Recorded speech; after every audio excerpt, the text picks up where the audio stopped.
De la journée, Michel Courtou, notre journaliste préféré, Bonjour. vous en parlera tout à l'heure. Aujourd'hui, on est axé ce 14 octobre sur une journée nationale Logement d'abord. Je tiens à remercier l'ensemble des personnes qui ont travaillé sur la logistique, parce que d'organiser une rencontre comme celle-ci n'est pas la plus facile. Donc merci à Géraldine, merci au service de la Fédération de leur appui et grand merci à Domitil, sans qui, à la limite, on serait en grande difficulté aujourd'hui.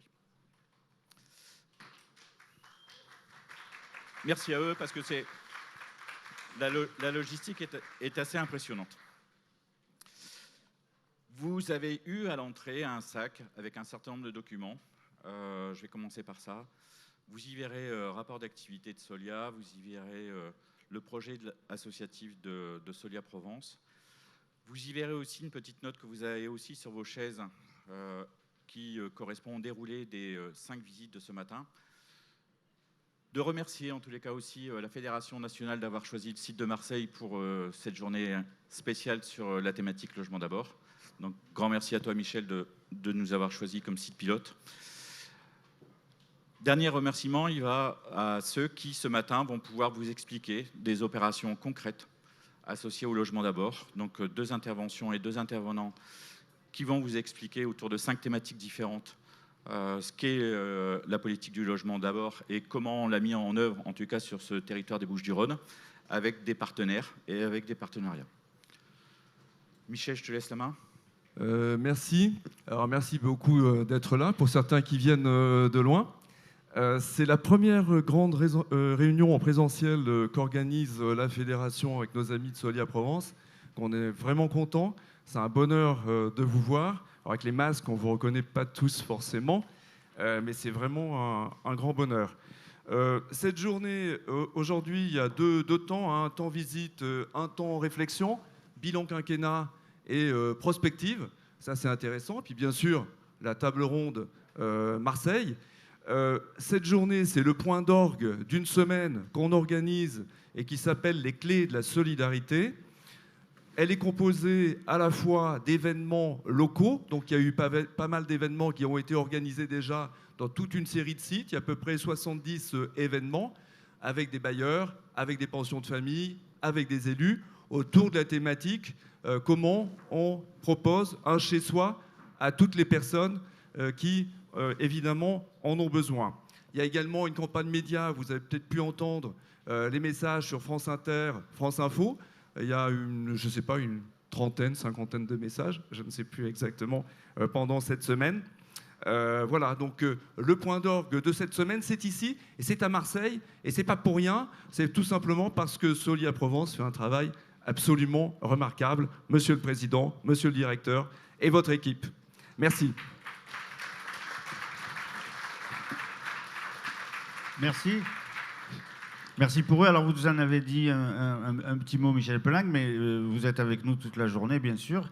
Ce matin, Jean-Jacques Affring va vous dire quel est le programme avec une série de visites qui sont organisées et pour lesquelles je crois que vous êtes déjà inscrits. Et puis, cet après-midi, on accueillera avec grand plaisir le maire de Marseille, Benoît Payan, qui viendra ici pour discuter avec nous, et 2 grandes tables rondes, comme le disait Michel Pelang, une table ronde nationale pour faire le bilan de l'action du logement d'abord, avec des responsables nationaux, on ne vous dira pas qui tout de suite, mais peut-être le DIA lui-même, le délégué interministériel à l'hébergement et à l'accès au logement, et puis une table ronde plus locale avec des responsables locaux, l'adjoint au maire du logement, Patrick Amico, le vice-président de la métropole, David Itier, et Nathalie Dossi, qui est la directrice de la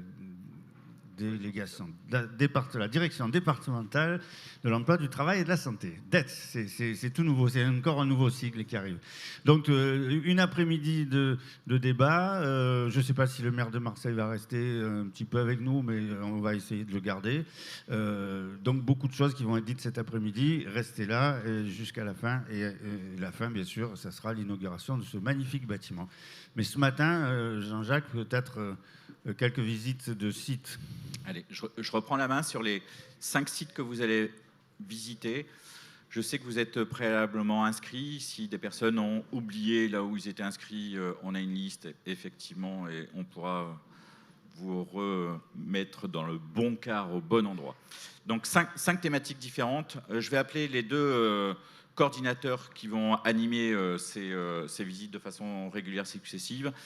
Le déroulé, c'est une petite vidéo de 3 minutes maxi par site.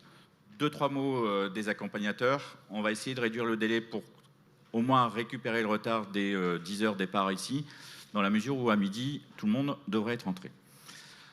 J'appelle Sandra Ben-Simon et Daniel Mondino sur le premier déroulé, à savoir l'accompagnement des relogements des ménages évacués des suites à péril sur la ville de Marseille. Ce que je vous propose, c'est de lancer le film, et puis venez que tout le monde vous voit, et puis je vous laisse la main 1 minute 30 chacune. Ou pas.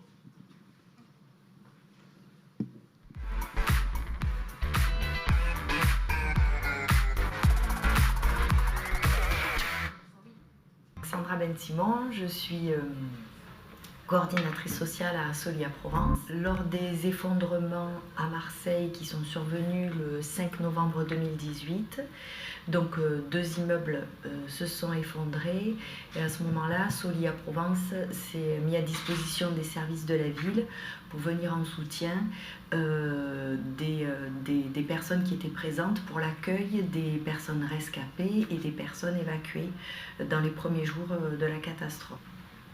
Au fil des heures, des jours, se sont mis en place des réunions avec la ville, avec l'État, pour tenter d'organiser dans l'urgence, mais aussi de réfléchir à des perspectives sur un plus long terme, à court et moyen terme, réfléchir sur une organisation de prise en charge de ces personnes évacuées, qui étaient dans un premier temps orientées vers des hôtels. Et puis ensuite, il a fallu réfléchir à une solution un peu plus pérenne, à savoir capter des logements dans le parc privé, public ou auprès d'associations. Lorsque ces familles ont accepté de rentrer dans ce logement temporaire, elles ont signé une convention d'occupation dans laquelle il est indiqué qu'elles règlent uniquement l'assurance habitation. Ces familles rentrent lorsqu'elles ont un immeuble qui est concerné par un arrêté de péril. Le terme de la convention est fixé lorsqu'il y a une main levée d'arrêté de péril. Mais vérifions si lorsque la famille rentre chez elle, au niveau privatif, elle n'est pas aussi en danger et en insécurité sur le registre de l'insalubrité et plus du péril. Le péril a priori a été levé, mais se pose la problématique de l'insalubrité. Et nous, de par nos missions, les valeurs que porte l'association, l'objectif était de permettre aux familles de rentrer dans de bonnes conditions. Et notre intervention, elle s'évolue aussi dans un cadre pluridisciplinaire, puisque au sein de l'espace d'accompagnement des personnes évacuées, on a une équipe de personnel soignant, infirmières, psychologues, médecins aussi, qui peuvent se mettre à notre disposition. On a 40% de nos ménages accompagnés qui vivent en dessous du seuil de pauvreté, donc des fragilités. Et aussi, on a des personnes qui sont atteintes de troubles de la santé mentale, qui sont atteintes de pathologies graves. On a eu l'occasion d'accompagner des personnes qui étaient complètement isolées et qui se sont qui ont finalement saisi l'accompagnement comme l'opportunité de recréer du lien social, d'être pris en charge au niveau médical, parce qu'il y avait vraiment une démarche d'aller vers.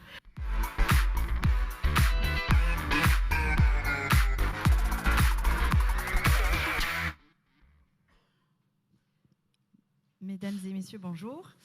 En effet, les familles évacuées sur Marseille, une période assez complexe de la ville. 520 immeubles qui ont été évacués, plus de 4700 personnes qui ont basculé, dont la vie a basculé en quelques minutes pour entrer dans un parcours d'hébergement qui dure en moyenne à peu près 13 mois. Solia Provence a eu pour mission l'accueil, l'accompagnement de ces familles qui vivent principalement dans les arrondissements centraux de Marseille, 1er, 2e, 3e arrondissement, une population fragilisée en situation de précarité, en effet. Solia a donc été en charge de capter du logement. Nous avons capté plus de 600, nous avons eu 1500 propositions de logement, nous avons signé 650 baux, nous avons des logements qui ont été captés pour 2/3 auprès des bailleurs sociaux qui se sont mobilisés. Nous avons eu aussi des logements dans le parc privé pour lesquels on a signé des baux. 670 ménages ont bénéficié d'un logement temporaire et nous avons effectué 195 relogements définitifs avec une centaine de relogements qui ont pu être effectués par transfert de bail, c'est-à-dire que les familles qui étaient relogées en logement temporaire ont pu être maintenues dans ce logement qu'elles occupaient parfois depuis 1 an. Voilà. Donc à ce jour, encore 590 familles qui sont évacuées. Un tiers relève d'un parcours vers un logement définitif. Pour 60% d'entre elles, elles attendent que des travaux soient effectués dans leur logement en vue d'un retour au domicile. Donc les évacuations ont diminué, mais elles sont toujours présentes sur la ville et on poursuit notre action d'accompagnement auprès de ces familles en lien avec l'association France Horizon aussi, qui est en charge de l'accompagnement social avec Solia. Merci Sandra. Sandra est coordinatrice donc, de ce service depuis le début de l'année et Daniel Mondino avait été partie prenante à la mise en œuvre de cette thématique suite aux effondrements en novembre 2018. Merci beaucoup. Ceux qui auront la chance d'être sur ce site auront aussi l'occasion de voir un bien qui a été mis à disposition par les services de l'État, qu'on a rénové et sur lequel on s'est appuyé pour reloger 18 familles. Merci à vous. On va passer très vite à la deuxième séquence. C'est une séquence concernant le public EMENA. J'appelle Gilles Aspinas et Christelle Grandpol, qui sont salariés de Solia Provence. L'un étant directeur de ce site et Christelle étant coordinatrice. On lance la petite vidéo et puis on leur donne...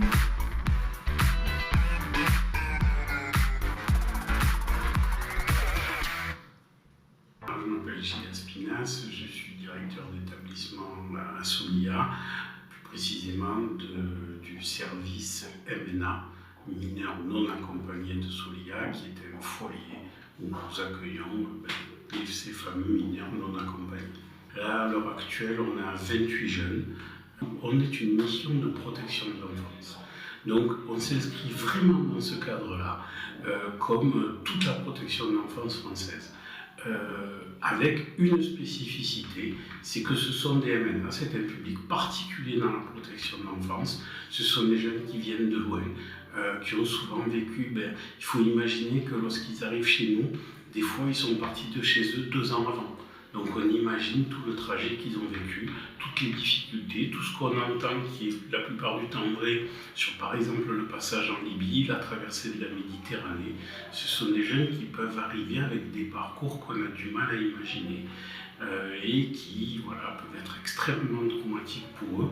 Et souvent c'est notre premier travail de pouvoir un petit peu avec eux défricher ça, qu'ils puissent se sentir en sécurité, parce que ça fait très longtemps que ça ne leur est pas arrivé, qu'ils puissent se dire qu'il y a des adultes qui sont responsables d'eux, qui s'en occupent. Ça aussi, c'est des choses qu'ils ont souvent oubliées. Voilà. Et donc, du coup, on assiste à des phénomènes qui peuvent être un peu contradictoires quand on n'est pas de ce secteur-là. C'est-à-dire qu'ils arrivent et ils ont vraiment un comportement d'adulte. Et puis petit à petit, parce qu'ils se sentent en sécurité, ils peuvent se permettre de devenir des adolescents et du coup d'avoir le comportement classique d'un adolescent qui est un peu revendicatif, un peu embêtant, un peu tout ça. Et pour nous, ça c'est plutôt un signe de réussite de notre mission. Ça veut dire que le jeune se sent assez en sécurité pour reprendre le cours normal de son développement. Les jeunes qui viennent chez nous nous sont confiés par le service du département de l'aide sociale à l'enfance. Qui Eux-mêmes, les jeunes leur sont confiés par le juge des enfants. Il faut imaginer que ce sont des jeunes, ils sont mineurs, il faut faire respecter leurs droits à l'éducation en règle générale, donc ça va être sur tous les domaines. Il faut qu'ils mangent, il faut qu'ils puissent dormir dans des endroits où ils sont sécurisés, il faut qu'ils soient scolarisés, il faut qu'on prépare leur avenir, il faut qu'on assure leur santé, comme, je ne sais pas comment l'expliquer autrement, que, comme dans une famille. Dans notre équipe pluridisciplinaire, il y a bien entendu des éducateurs, des travailleurs sociaux, on a aussi une infirmière, on a aussi un psychologue, parce que ce sont des jeunes qui souvent ont vécu un parcours traumatique qui peut être difficile. On a une conseillère en économie sociale et familiale, et pour l'instant c'est tout plus moi, le directeur. Ils nous sont confiés, ils sont pris en charge, quoi qu'il arrive, ils sont protégés jusqu'à leurs 18 ans. Ça c'est la loi. À partir de 18 ans, des fois ils n'ont pas terminé. Des fois, voilà, leur formation n'est pas terminée, ils ne peuvent pas voler de leur propre aile dès 18 ans. Dans ce cas-là, nous demandons ce qu'on appelle un contrat jeune majeur. On le demande au département qui va l'accorder ou qui ne va pas l'accorder en fonction de leur appréciation. Après, il y a un autre volet qui là n'est pas spécifique à la protection de l'enfance, c'est qu'on est à Solia et que du coup, voilà, il y a d'autres services à Solia qui peuvent faciliter les choses pour notamment trouver des logements pour que ces jeunes puissent glisser vers une autonomie, y compris avec un logement. Voilà. Et ça, à Solia, ça facilite quand même beaucoup les choses.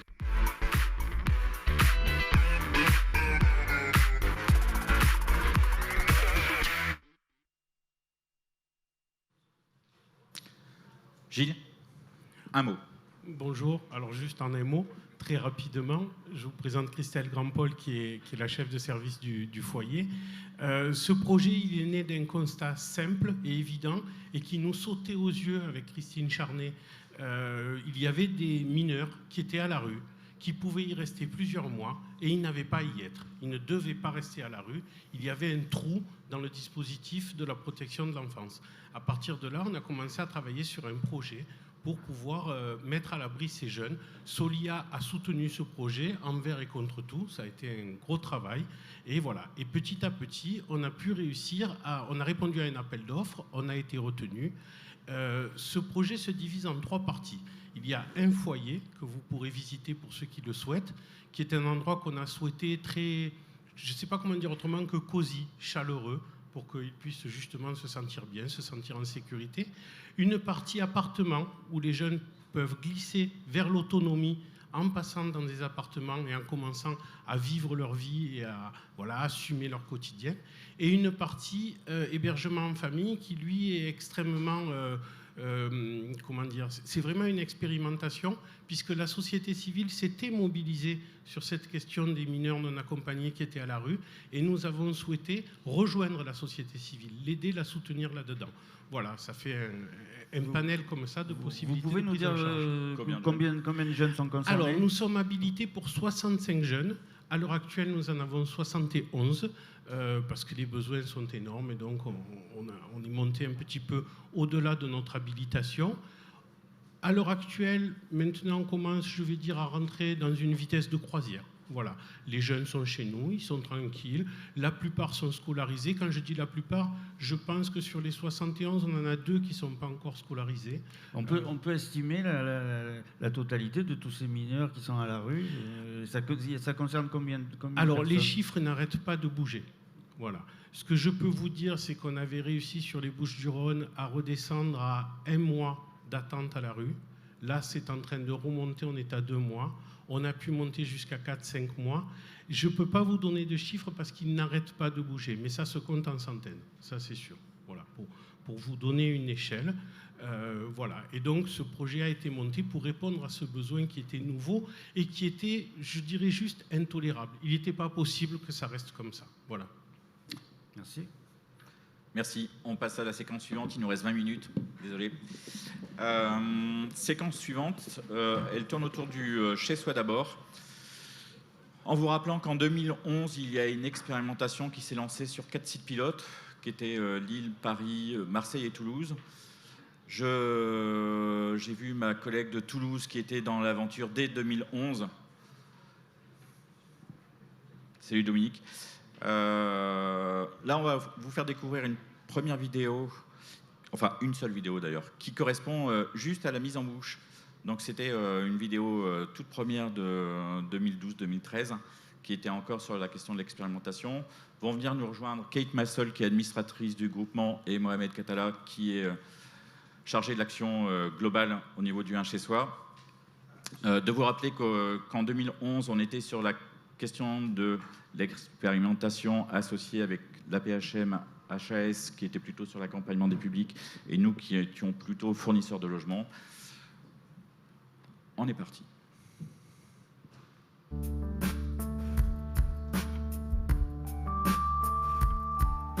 Les études le démontrent, près de 30% des 100 000 personnes vivant durablement dans la rue souffrent de troubles psychiques graves. C'est pour cette raison que le programme Un chez soi d'abord est en cours d'expérimentation à Lille, Paris, Toulouse et ici Marseille. Les gens qui sont depuis très longtemps dans la rue, ce sont souvent des gens qui effectivement cumulent des vulnérabilités, des pathologies, et qu'à partir de là, c'est sûr qu'il va falloir les accompagner de façon un peu plus intensive, au moins au début. Déjà expérimenté aux États-Unis et au Canada, le programme porte sur 2 groupes de sans-abri. Un premier groupe témoin bénéficie du dispositif classique d'assistance. Le second groupe expérimental obtient un logement durable et est suivi de manière intensive par des psychologues, médecins et travailleurs sociaux. On choisit un certain nombre d'indicateurs pour vérifier ou pas l'efficacité, et en plus on mesure le coût efficacité et le coût social. Et les indicateurs qu'on a choisis, c'est le rétablissement, la qualité de vie. Ça a été montré dans certains papiers qui sont sortis aux États-Unis qu'il va y avoir des économies qui sont faites dans le recours aux soins notamment. C'est-à-dire que c'est des gens qui vont avoir moins recours au système hospitalier, qui vont être moins hospitalisés, qui vont être moins allés aux urgences parce qu'ils seront protégés dans leur logement. Et donc sans doute qu'on va économiser grandement sur ces postes budgétaires et que ça va compenser ou partiellement ou totalement le surcoût initial, quoi. Voilà.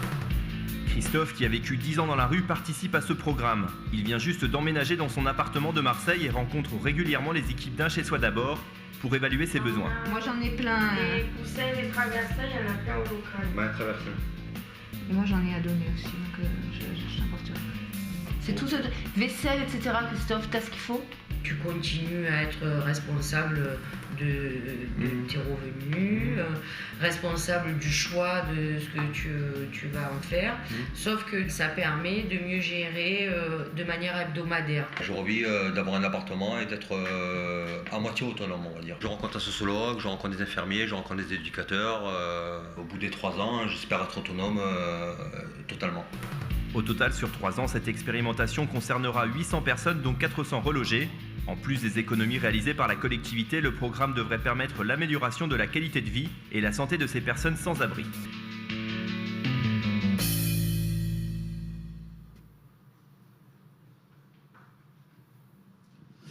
Bonjour. Kate. Bonjour, Katie Massol. Mon directeur Jean-Jacques a dit que j'étais administratrice du groupement, mais je le suis au titre de Solia Provence. Parce que Solia Provence a été dès le départ partie prenante, dès la phase expérimentale, donc dès 2011, nous nous sommes associés à Habitat Alternatif Social sur le volet accompagnement social, l'APHM sur le volet santé et gestion des addictions, pour essayer ensemble de mettre en œuvre cette transposition du Housing First dans le contexte français.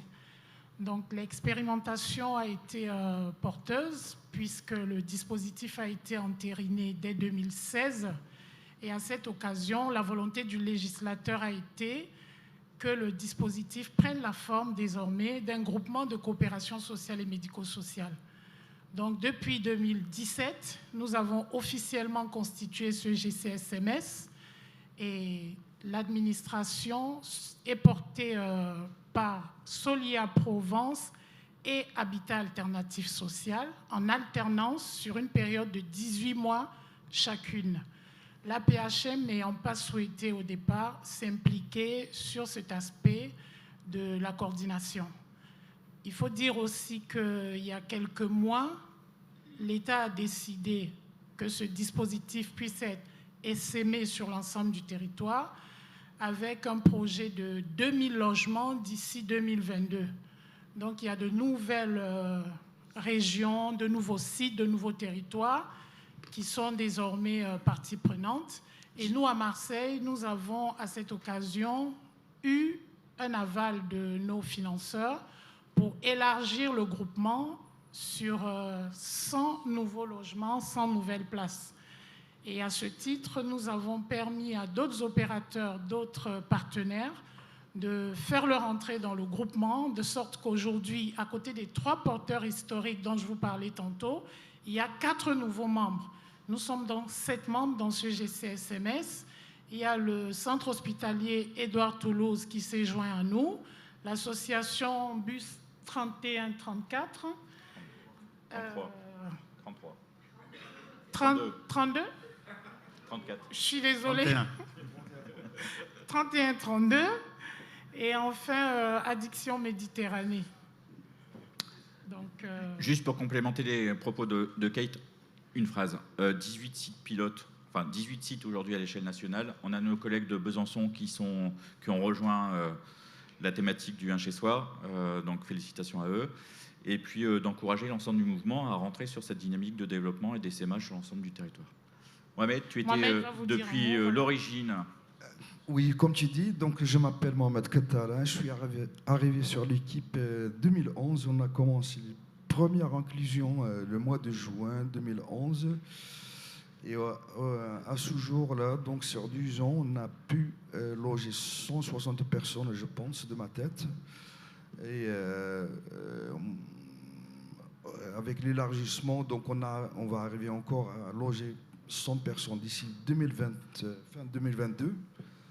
Et aujourd'hui, on est deux équipes, et donc la mienne qui date de 2011 et la deuxième équipe qui a commencé donc, récemment. Et ils sont, je pense, à 32 inclusions avec 25 personnes logées. Et de ma part, donc, on est à peu près à 96 personnes incluses, dont vers les 90 logés. Voilà. Vous avez des échecs, des gens qui retournent à la rue parce qu'ils n'arrivent pas à être autonomisés? Est-ce que ça arrive? Alors, comme on a dit tout à l'heure, il y a une recherche qualitative et quantitative qui était l'origine de la pérennisation. Et dans cette recherche, il dit clairement qu'entre 10 et 15 personnes qui sont incluses, au final, ils ne sont pas adaptés, ou le programme n'est pas adapté à ces personnes. Donc, oui, ça peut arriver. Merci de faire l'effort, en tout cas, d'inclure tous les autres. Il y a du boulot. Merci à vous deux. On va passer à la prochaine séquence, donc le lieu de répit. J'appelle Christine Charnet et Ismaël Bechla. Donc là, on est plutôt dans l'objet d'un partenariat avec une association. On est, en tout cas, Solia Provence, maître d'ouvrage de l'opération. Et c'est un bail à réhabilitation que l'on a souscrit avec la PHM.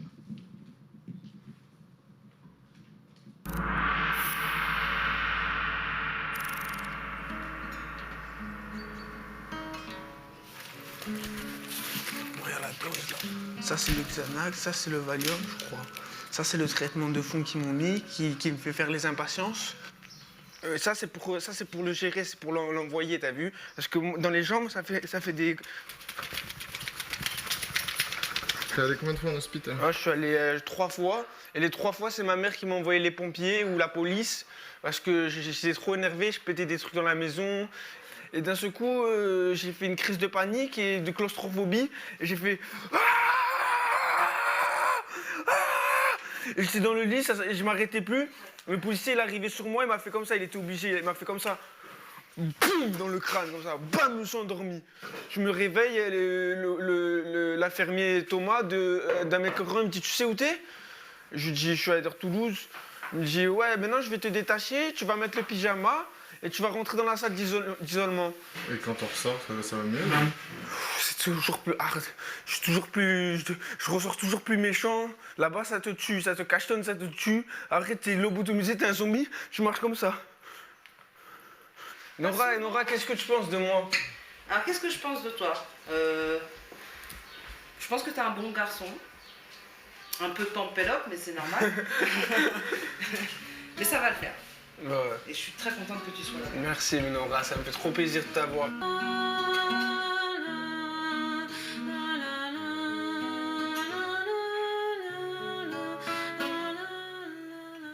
Le lieu de répit, c'est le premier lieu de ce type en France. On accueille des personnes en situation de crise psychique en alternative à l'hospitalisation. Plutôt que d'aller aux urgences, ils peuvent venir ici au lieu de répit. Il y a 10 places. Les personnes, elles continuent à être suivies par des équipes qui sont rattachées à la psychiatrie, des équipes de CMP par exemple, ou des équipes mobiles de l'hôpital psychiatrique.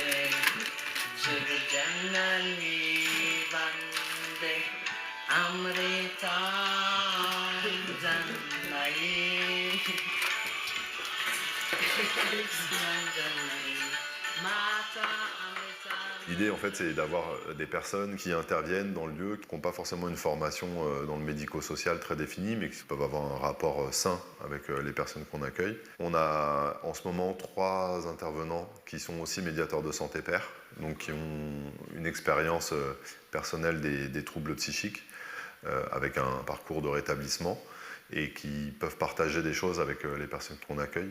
Le fait est qu'aujourd'hui, les réponses qu'on apporte à la crise psychique, elles sont souvent très, très médicamenteuses, voire violentes. Il y a quelque chose comme une sorte de cercle vicieux finalement. C'est tu vas pas bien, du coup tu l'exprimes de manière assez virulente, voire violente, mais tu veux pas aller à l'hôpital, on te force à aller à l'hôpital, du coup c'est une violence supplémentaire, du coup tu réagis par encore plus de violence. En face, pareil, on réagit encore, tu as de moins en moins envie d'aller à l'hôpital. Et tu reçois toujours plus de réponses qui ne sont pas adaptées. C'est pour ça qu'ici, on a fait le choix d'accompagner les personnes dans le sevrage de la médication à partir du moment où elles ne sont pas en obligation de soins. Touche la terre. Ah ouais, c'est bien, ça fait longtemps que je n'ai pas touché la terre. Ah ouais, elle est fraîche, hein, elle est bien fraîche. Sensation. Mais ouais, elle est bien fraîche. Mets tes mains comme ça. Moi, les... Nous, clairement, ici, on accepte, on tolère que les personnes elles puissent avoir des pensées qui soient jugées comme, on peut dire, délirantes ou qui paraissent complètement absurdes. Après, nous, on estime que chacun a sa réalité, sa subjectivité, et on ne cherche pas à traiter. Par exemple, si une personne, elle entend des voix, ça peut être sa réalité, et peut-être que c'est bien de faire avec ça plutôt que de vouloir absolument harasser complètement les voix, quoi. Comment on fait pour vivre avec des troubles psychiques? On s'adapte. Mes visions à moi, c'est des questions. Et tant que la réponse n'est pas là, la vision, je vais la voir. Et après, je ne l'ai plus. Elle n'a plus de raison d'être là quand j'ai trouvé le sens. Moi, je suis fière d'être un élément inadapté et dysfonctionnant. Tu t'y habitues sans t'y habituer en même temps. Tu es obligé de vivre avec. Ça passe avec le temps, mais tu n'oublies pas. C'est pas intérieur, hein. C'est plutôt physique, on va dire. Entre guillemets, sensation.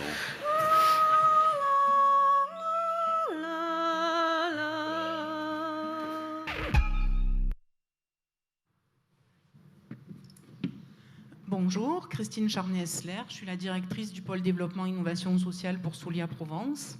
Alors le lieu de répit, c'est une aventure comme bien souvent à Solia Provence qu'on commence de façon collective. Et là, c'est né d'une collaboration avec l'assistance publique des hôpitaux de Marseille qui, de fait, avait des bâtiments et qui nous les a confiés en réhabilitation. Alors, le lieu de répit n'est pas le seul, hein. Il y a effectivement 4 bâtiments qui ont tous abouti aujourd'hui et qui sont tous remis en gestion, qui à l'UDAF, qui au Chez Soi d'abord et à HAS, qui au lieu de répit. Et le dernier en date est constitué de logements. Donc, le lieu de répit, c'est quelque chose qui a commencé en 2008 avec un avant-projet définitif qui a été mis à ce moment-là. Et puis, diverses, j'allais dire, aventures, notamment, vous savez, comme dans les contes pour enfants, Pince-mi, Pince-moi, c'était une aventure tripartite au départ, puis finalement bipartite tripartite et nous avons perdu un des protagonistes en route, mais nous en avons gagné un autre qui est la jeune association Just qui porte ce lieu de répit. Livré décembre 2016, début des travaux mai 2015 et aujourd'hui un lieu qui est vivant, qui se cherche, qui de fait commence à bien se trouver, avec en plus une recherche qui a été financée par la PHM et par l'ARS, pardon, et qui de fait va démarrer dans ce lieu qui est un vrai lieu d'expérimentation et d'alternative. Je laisse Ismaël prendre la suite et puis comme on va faire les guides touristiques dans le car, vous saurez tout au moment où vous serez dans notre car. Allez, à tout à l'heure. Bonjour à tous. Oui, effectivement, un lieu qui est une expérimentation, une innovation, donc qui a dû se construire pendant plusieurs années, là, depuis 2017, avec un collectif très dynamique, très nombreux, beaucoup de personnes concernées directement par les troubles psychiques, une communauté importante qui a pu participer à ce projet et qui fonctionne aujourd'hui de manière relativement stable depuis 1 an et demi, je dirais. On accueille, on a 10 places d'accueil. On accueille plutôt entre 6 et 8 personnes dans le même temps au lieu de répit, accompagnées par une équipe donc avec des médiateurs de santé PER, mais qui est présente de 9h du matin à 9h du soir, 7 jours sur 7, et une astreinte téléphonique la nuit. On accueille entre 30 et 40 personnes par an, et au dernier calcul que j'avais fait, on avait accueilli une centaine de personnes en tout. Voilà, sur des hébergements de courte durée, donc en alternative à l'hospitalisation, dans le but d'éviter le passage par la case urgence et hospitalisation sous contrainte éventuellement. Tout à l'heure, vous disiez tout à l'heure un lieu unique d'expérimentation. Est-ce qu'aujourd'hui il est toujours unique? Il n'y en a pas d'autres ailleurs en France qui... Alors non, des lieux comme le lieu de répit, il n'y en a pas d'autres. Et comme c'est un projet qui est né aussi dans la même dynamique que le chez soi d'abord, l'idée c'est aussi d'avoir une expérimentation qui puisse être multisite. Donc là, il y a une première partie de la recherche qui a été terminée. Il y a une seconde partie de la recherche plus quantitative, économique, médico-économique et qualitative qui va démarrer. Mais l'idée c'est de pouvoir essaimer et de pouvoir avoir des lieux de répit dans plusieurs sites. Oui. Mais on le souhaite. Juste un mot pour finir. Au-delà du projet architectural, ce que Solia Provence a porté aussi avec l'association Just, c'est un projet avec la Caisse nationale sociale autonomie qui a vu tout le groupe de travailleurs PER aller en Finlande et à Berlin sur les mouvements d'antipsychiatrie et sur les méthodes un peu alternatives à la prise en charge de personnes souffrant de crise psychique. Voilà. Merci. On va continuer. Donc, dernière séquence, il est 10h. On est sur une pension de famille qui est gérée par nos amis de la DRIM, donc adhérents à la Fédération Solia. J'appelle Pierre Béranquet et Madame Tardiveau, que je ne vois pas, qui sont là-bas au fond. Juste pour rappeler que plan quinquennal Logement d'abord, donc 2018-2022, on est sur effectivement les personnes qui sont à la rue, qui ont des difficultés ou troubles psy, et l'ensemble des éléments auparavant concernaient un peu ce type de public, mais on est aussi sur la production, la création de nouvelles places en pension de famille. On va innover, on va te laisser la parole tout de suite, et puis on verra la petite vidéo après. Ça marche. Bonjour à vous. Alors, je suis là pour vous présenter la DRIM. Comment vous parler de la DRIM sans vous parler de l'ATOM, l'association d'aide aux travailleurs d'outre-mer qui a été créée en 1950. Elle a été créée par qui? Par Jean-Louis Belpère. Jean-Louis Belpère, qui est-il?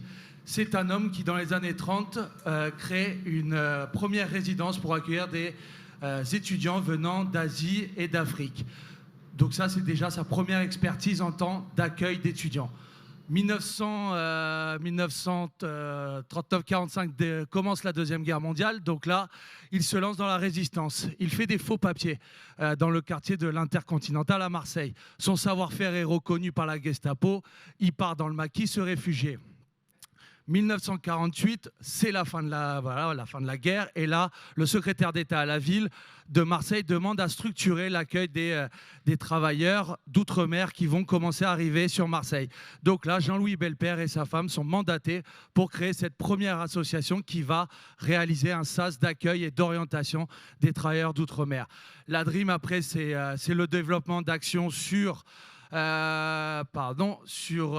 le travail, la mise en place, l'orientation, la résorption de l'habitat indigne, la mise en place des premiers centres sociaux sur les quartiers des Cailloles, sur le Frévalon. Donc voilà, la DREAM devient ADREAM en 1984 et devient l'Association pour le développement des relations intercommunautaires marseillaises. En 98, on changera de nom pour relancer un peu plus une dynamique sur la Méditerranée. Pourquoi ? Parce que la DREAM, pour faire vite, vu que j'ai 2 minutes, la DREAM, elles sont passées déjà. Hein. Ouais, voilà. La DREAM, elle a 3 grands secteurs. Le premier secteur, c'est ce qu'on appelle compétences et développement. C'est un lieu d'accueil RSA qui accueille des bénéficiaires du RSA du 2e, 3e et 1er, 5e, 6e et 7e arrondissement. On va être sur le cœur de ville, les quartiers les plus, certains quartiers les plus précaires de Marseille. Après, on porte des dispositifs pour le département, des dispositifs de mise en emploi de bénéficiaires du RSA à travers le DAIE, dispositif d'accompagnement, d'insertion et d'emploi, et le PLI, plan local d'insertion à l'emploi. Et dernièrement, en termes d'innovation et de développement, on a créé un organisme de formation qui propose 4 formations socles, conseiller en insertion pro, médiateur social urbain, vendeur conseil en magasin, et le 4e, forcément ça devait arriver, il y a toujours un petit blanc, et donc celui-là je l'ai omis, et reviendra plus tard, ou sinon on vous le présentera dans le bus. Le deuxième secteur, c'est le pôle hébergement. Le pôle hébergement, c'est 3 dispositifs. Un CAES, Centre d'accueil et évaluation des situations, 50 places pour un premier SAS d'évaluation d'une situation administrative. Après une orientation vers un CADA, que la DREAM porte, 149 places, CADA, Centre d'accueil des demandeurs d'asile. Et un dernier dispositif qui s'appelle Départ, dispositif préparatoire au retour, c'est pour les débouter. Et aussi pour casser un peu ça, c'est aussi beaucoup de demandeurs d'asile qui sont déçus de leur parcours d'intégration en France et qui font d'eux-mêmes une demande volontaire de retour au pays. Notre 3e service, et c'est pour ça aussi qu'il y a cette amitié et qu'on est acteur de la Fédération Solia, c'est le service Habitat et Développement qui va vous être présenté par Madame Tardiveau. Je vais faire très très vite, je vais passer directement à la pension de famille parce qu'on va se faire vous allez vous faire tuer sinon. Alors, pension de famille en quelques mots, puisqu'après il y a la petite vidéo. Ambiance familiale, taille humaine, logement autonome, mais accompagné, la création de liens sociaux et la reconstruction progressive et à leur rythme des différentes personnes qui viennent loger dans ce produit de logement accompagné. La DREAM gère cette pension de famille que vous allez visiter depuis 2003. Ça a été le premier projet pension de famille sur Marseille. D'un point de vue technique, c'est un bâtiment R+5, des espaces collectifs, rez-de-chaussée premier, salle commune, buanderie, salle de sport, qui permettent justement aux personnes de se reconstruire individuellement au travers du collectif. Et sur les 4 niveaux supérieurs, des logements de typologies différentes, 16 logements, du logement très social, PLAI, à l'époque, du T1, 9 T1, 6 T2, 1 T3, ce qui permet d'accueillir des publics variés, à la fois personnes isolées, hommes, femmes, sans distinction d'âge, des familles monoparentales, 1 à 2 enfants, en fonction de la configuration de la typologie, pas de couple, des personnes qui ont à minima des revenus, parce que la pension de famille, c'est du logement autonome, où les personnes vont réapprendre petit à petit à redevenir autonomes pour pouvoir partir en fonction de leur rythme vers du logement banalisé, un jour, lorsqu'elles l'auront décidé. Les espaces collectifs qui sont en libre utilisation, puisque les personnes ont les clés, les utilisent selon leur volonté, et au travers justement de ces animations qui sont réalisées par l'équipe qui est en place, d'où le vocable accompagner, où une équipe de travailleurs sociaux, de gestionnaires immobiliers, entretien et techniques pour les réparations est sur place, et permet d'animer justement sur ces espaces collectifs, dont notamment la salle commune, différentes activités qui vont permettre de réapprendre les gestes de la vie courante pour permettre à ces personnes demain de repartir dans la vie normale. Merci Isabelle. La suite dans le bus. Et la vidéo, La suite c'est dans le bus. Justement, Bon. pardon. Non, la suite dans le bus. Non, j'avais récupéré un peu le retard, donc J'ai tout dit. c'est parfait.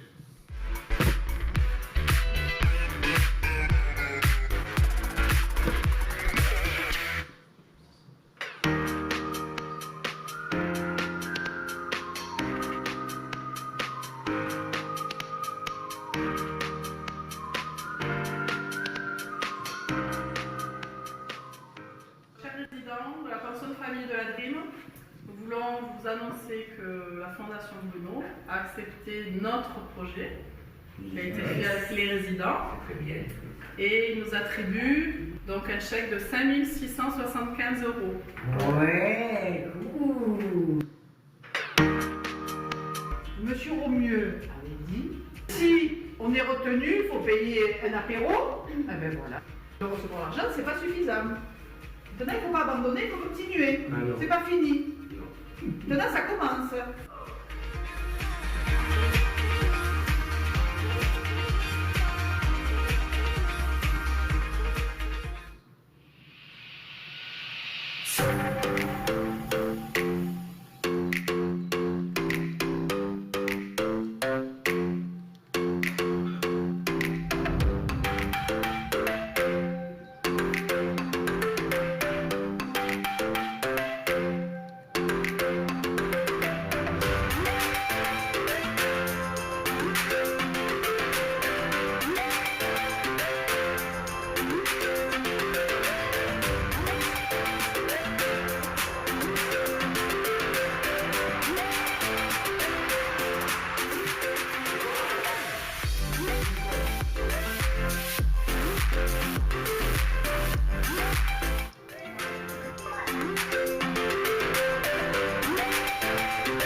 Il faut penser que tous les pensionnaires ont participé, que tout le monde a participé à la restauration de la salle commune. Voilà.